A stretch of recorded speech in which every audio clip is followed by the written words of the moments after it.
Hello friends, हम government competitive exams के लिए बायोलॉजी पढ़ रहे हैं, जिसमें हमने पहले पढ़ा है टेक्सोनोमी की हिस्ट्री और त्रिनाम पद्धति, द्विनाम पद्धति। आज हम पढ़ेंगे टेक्सोनोमी की हायरार्की, इसको हिंदी में बोलते हैं वर्गीय पदानुक्रम। ठीक है ना। तो इसमें जो टेक्सोनोमिक हायरार्की होती है वो 7 टेक्सोनोमिक कैटेगरी से मिलके बनती है।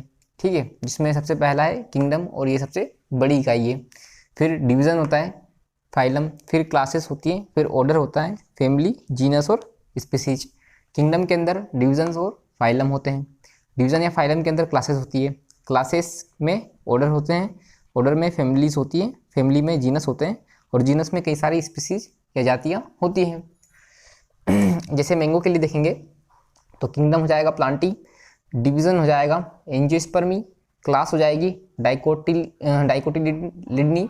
ठीक है ना। ऑर्डर हो जाएगा सेपिंडेल्स और फैमिली हो जाएगी एनार्किडी। जीनस हो जाएगा मेंजीफेरा और स्पीस हो जाएगी मेंजीफेरा इंडिका। अब हमको इसको याद भी रखना है। याद रखने के लिए ये जो दोनों हैं किंगडम और डिवीज़न, ये हम इजीली याद रख सकते हैं। किंगडम में क्या आता है? प्लांटी, एनिमेलिया, या फिर इसमें पढ़ सकते हैं हम फंजाई, मोनेरा, प्रोटिस्टा, ये सब किंगडम है। ठीक है। और डिवीज़न में इनके अंदर जो होती है, जैसे मान लो प्लांट के अंदर क्या होता है, प्लांट्स में होता है ब्रायोफाइटा, टेरिडोफाइटा, थेलोफाइटा और एंजियोस्पर्म और जिम्नोस्पर्म्स। ये सब काय में जाएंगे? डिवीज़न में जाएंगे। अच्छा, ये जो फाइलम है वो जंतुओं के लिए होता है और डिवीज़न प्लांट्स में होता है, पेड़ पौधों के लिए डिवीज़न पढ़ते हैं हम। ठीक है ना। तो ये दो इजीली हमको याद हो जाएंगी, किंगडम, डिवीज़न। और ये जो जीनस और स्पीसीज है ये भी हमको लगभग याद ही है, क्योंकि हमने पिछली क्लास में क्या देखा था? पिछली क्लास में देखा था हमने साइंटिफिक नेम देखे थे, ICBN के रूल्स देखे गए कि कैसे बनता है, मतलब साइंटिफिक नेम कैसे बनता है। तो इसमें 2 टर्म होती है, एक होता है जेनरिक नेम और एक होता है स्पेसिफिक एपिथेट। Specific epithet. ठीक है। जेनरिक नेम कहाँ से आता है? जीनस से आता है। जेनरिक नेम जीनस से आता है और जो स्पेसिफिक एपिथेट है वो कहाँ से आता है? स्पीस से आता है। जैसे मेंजीफेरा इंडिका, तो मेंजीफेरा कहाँ से आया? जीनस से आया। ठीक है ना। इंडिका स्पेसिफिक एपिथेट है उसमें। तो ये हमने देखा है 7 टेक्सोनोमिक कैटेगरीज। अब जैसे जैसे हम स्पीस से किंगडम की ओर जाते हैं, जातीय मतलब जाति से जगत की तरफ जाते हैं, तो जो समानता है वो घटती जाती है। जैसे यहाँ पे कोई जाति है, जैसे मान लो ह्यूमन या फिर मानो ह्यूमन या जैसे मान लो डॉग है कोई मतलब उनकी जातियाँ जो हैं, या तो ह्यूमन की ले लो, तो उसमें क्या होता है, जैसे हम ऊपर जाएंगे ह्यूमन, 2 ह्यूमन जो होंगे आपस में समान एक जैसे कैरेक्टर शो करते हैं, लेकिन जैसे ही ऊपर जाएंगे तो अलग अलग स्पीसीज आ जाएंगी, फिर अलग अलग जीनस आ जाएंगे, फिर अलग अलग फैमिलीज आ जाएंगी। तो ये समानताएं जो है वो घटती जाती हैं, समानताएं उसमें घटती जाती हैं। ठीक है। तो हमने ये पढ़ लिया। अब एक और जो कॉन्सेप्ट है वो है स्पीसीज। अच्छा, हमने 2 याद कर लिए, 2 शुरू के याद हो गए, फिर 2 नीचे से याद हो गए। अब इसको ऐसे याद कर लो कि ऑर्डर में क्या आता है? फैमिली आती है। ऑर्डर कौन देता है? फैमिली देती है। तो ऑर्डर, फैमिली, एक लास्ट बचा है क्लास, तो उसको आप ऐसे ही याद रख सकते हो। ठीक है, ये याद हो गए।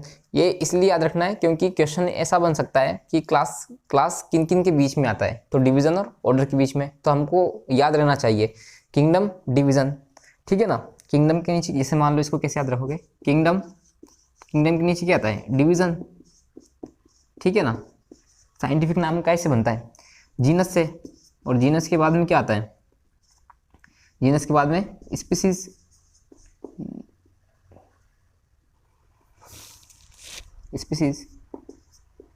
ठीक है। फिर क्या आएगा? ऑर्डर कौन देता है? फैमिली, तो ऑर्डर, फैमिली। इसके बाद में क्या जाएगा? क्लास, लास्ट वाला। तो ये बन गया शेप एकदम वैसा वैसा ही। ठीक है ना। तो ये बन गया, तो आप ऐसे याद रख सकते हो। तो इसमें क्या होगा कि जब क्वेश्चन बनेंगे कि फैमिली किसके बीच में आती है, मान लो क्वेश्चन बन गया, तो फैमिली किसके बीच में आती है? ऑर्डर और जीनस के बीच में फैमिली आती है। अब हम पढ़ेंगे स्पीसीज का कॉन्सेप्ट, मतलब कि स्पीसीज कॉन्सेप्ट। जाति क्या होती है, मतलब जाति की अवधारणा, जाति अवधारणा कि जाति क्या होती है। तो इसको आप पहले, अब हम ये पढ़ेंगे, ठीक है। इसको मिटा रहा हूँ।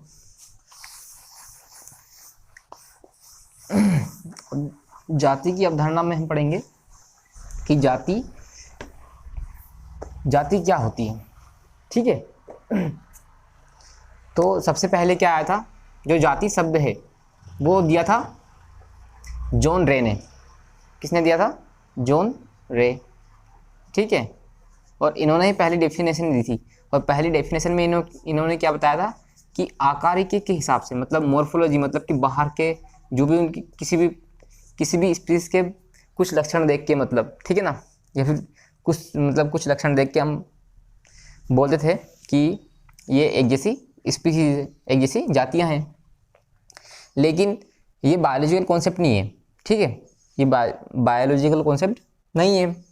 तो इसमें हम क्या पढ़ेंगे, एक और साइंटिस्ट आए थे बाद में, अर्नेस्ट मेयर।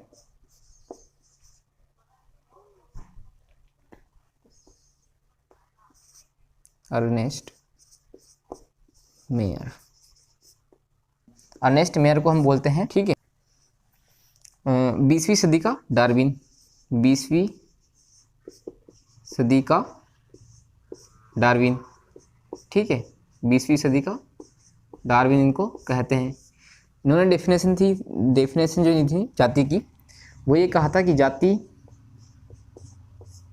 क्या होती है, तो वे सभी सदस्य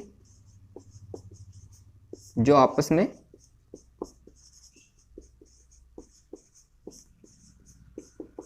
प्रजनन कर सके, जो आपस में प्रजनन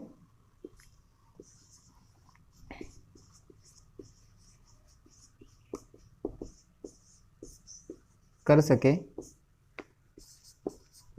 तथा उनसे होने वाली संतानें भी प्रजननशील हो, संतानें भी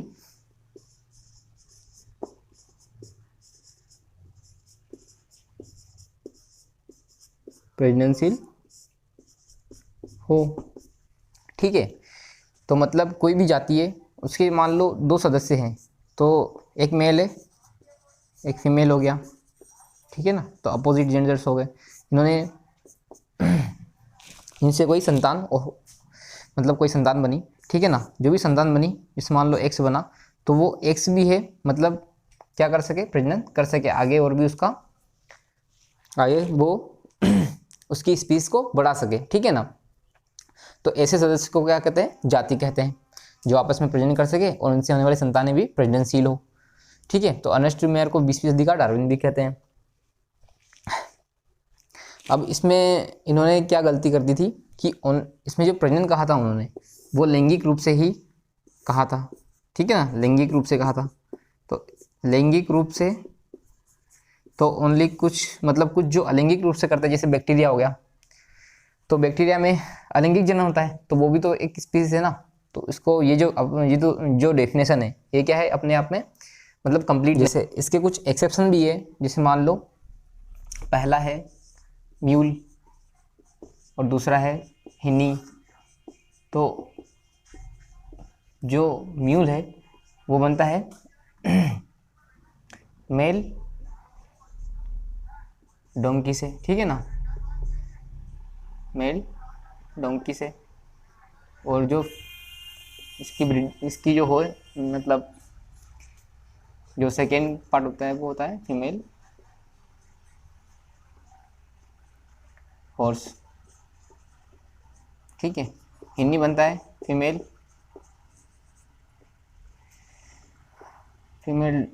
डोंकी से, और इसकी क्रॉसिंग होती है मेल हॉर्स से, ठीक है। खच्चर भी बोलते हैं इसको हिंदी में, ठीक है, तो आज हम इतना ही पढ़ेंगे। इसके बाद हम कल से पढ़ेंगे आर एच विटेकर के जो 5 किंगडम हैं उनके बारे में पढ़ेंगे। Thank you.